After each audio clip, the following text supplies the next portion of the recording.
परभणीत सोमनाथ सूर्यवंशी यांच्या कुटुंबियांची मनोज जरांगेंनी घेतली भेट.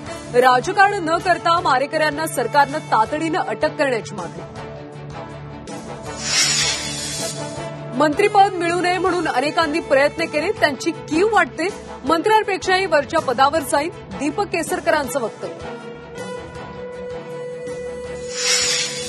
सत्तेची हवा डोक्यात जाऊ देणार नाही, नागपूरमधल्या सत्कार सभेत मुख्यमंत्री देवेंद्र फडणवीसांचं वक्तव्य. पालकमंत्र्यांचा निर्णय बावनकुळे घेणार, मात्र गडचिरोली माझ्याकडे असावं, फडणवीसांकडून इच्छा व्यक्त. उपमुख्यमंत्री एकनाथ शिंदेंच्या उद्या दिल्लीमध्ये भेटीगाठी, सदिच्छा भेट असल्याची सूत्रांची माहिती. दिल्लीनंतर शिंदे सहकुटुंब काश्मीरला जाणार असल्याची माहिती. कल्याणमध्ये अत्याचार करून अल्पवयीन मुलीची हत्या करणारा मुख्य आरोपी पोलिसांच्या ताब्यात. शेवगावमध्ये विशाल गवळीच्या आवळल्या मुसक्या.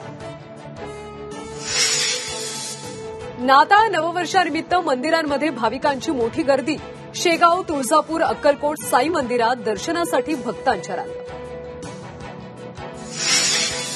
आणि मुंबईत यंदाच्या वर्षात सायबर गुन्ह्याच्या तब्बल 55,000 तक्रारी दाखल. तब्बल 1200 कोटी रुपयांचा गंडा. गेल्या वर्षाच्या तुलनेत तब्बल 1,000 कोटींची वाढ.